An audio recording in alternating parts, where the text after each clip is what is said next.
মাত্র 10 মিনিটে বানানো যাবে এই ভেজিটেবল স্টিকগুলো। খুব সহজে বাড়িতে একবার তৈরি করে দেখুন। কথা দিচ্ছি, একবার বানানোর পর দেখবেন বাড়ির সবাই আরও একবার বানানোর আবদার করবে।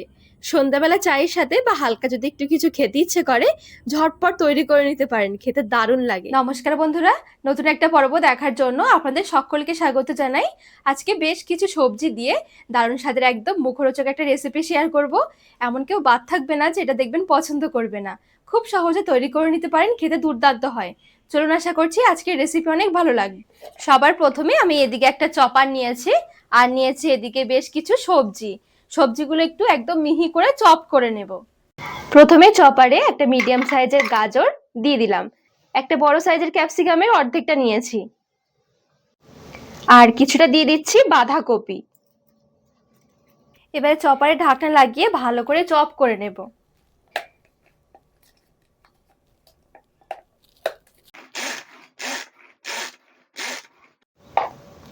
এই দেখুন, সবজিগুলো হালকা একটু চপ করে নিয়েছি।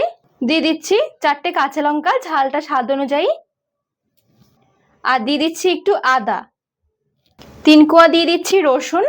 যদি নিরামিষ ভাবে বানাতে চান, রসুন পেঁয়াজটা স্কিপ করতে পারেন। 2 টুকরো পেঁয়াজ।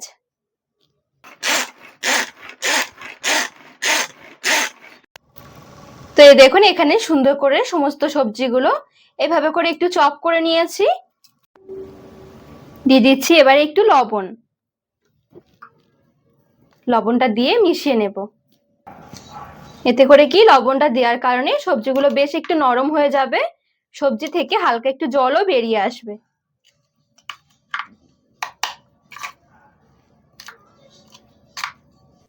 হালকা করে লবণটা একটুখানি মেখে নিয়েছি। এবারে দেখুন, এরকম একটা ছাকনা নিয়েছি, ছাকনার মধ্যে নিয়ে নিচ্ছি। এক্সট্রা জলটা চেপে চেপে বের করে নেব।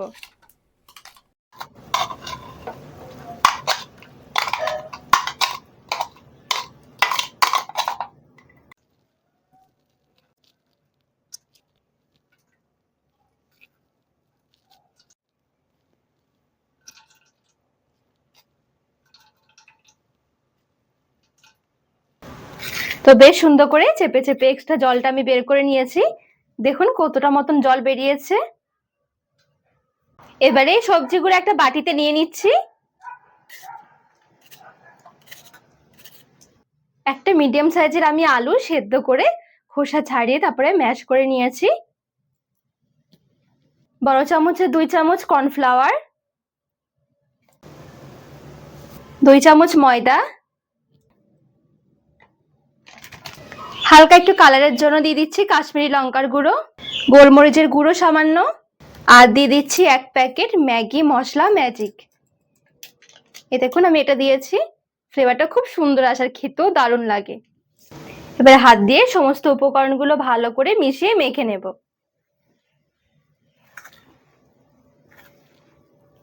সবজির মধ্যে যেহেতু বেশ খানিকটা লবণ দিয়েছি, সেই জন্য কিন্তু আর এ পর্যায়ে লবণটা দিলাম না।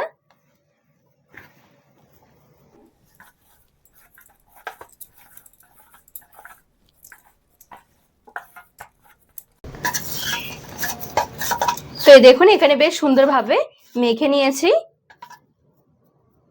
এরকম দেখুন কাঠে নিয়েছি, একটু দেখতে সুন্দর লাগবে, লোভনীয় দেখাবে। হাতের মধ্যে একটু তেল ধরে এবার এখান থেকে একটু নিয়ে নিচ্ছি। নিয়ে ঠিক এইভাবে করে কাঠের মধ্যে এভাবে করে নিয়ে নেব।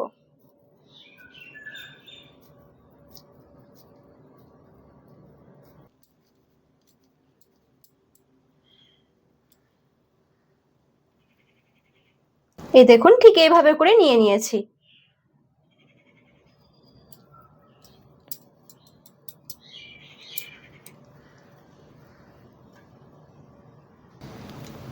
তো এই দেখুন, ঠিক এরকম করে সবগুলো তৈরি করে নেব।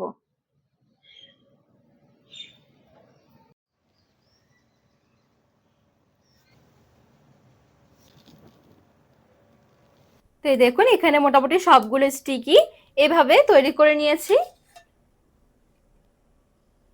এদিকে ফ্রাইং প্যানে কিছুটা মতন সাদা তেল নিয়ে নিচ্ছি। তেলটা বেশ সুন্দরভাবে গরম হয়ে গেছে, একটা একটা করে স্টিক তেলে ছেড়ে দিচ্ছি। হালকা আঁচে ভাজা যাবে না, এগুলো আঁচটা বাড়িয়ে ভাজতে হবে।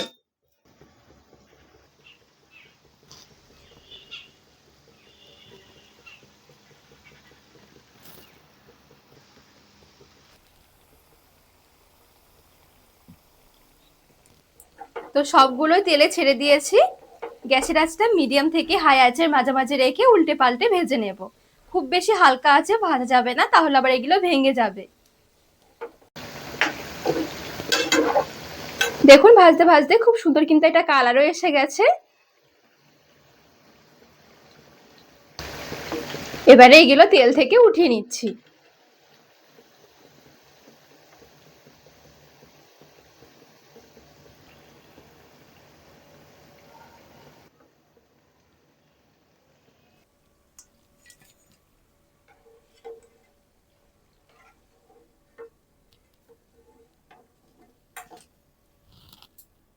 গরম গরম পরিবেশন করে নিয়েছি, সাথে একটু সস নিয়ে।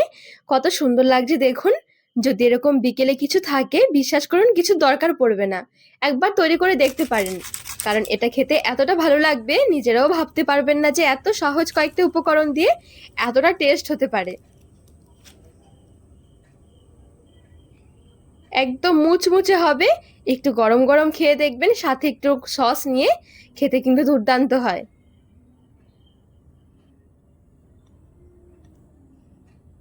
তো বন্ধুরা, আজকের রেসিপি আপনাদের কেমন লেগেছে অবশ্যই কমেন্ট করে জানাবেন।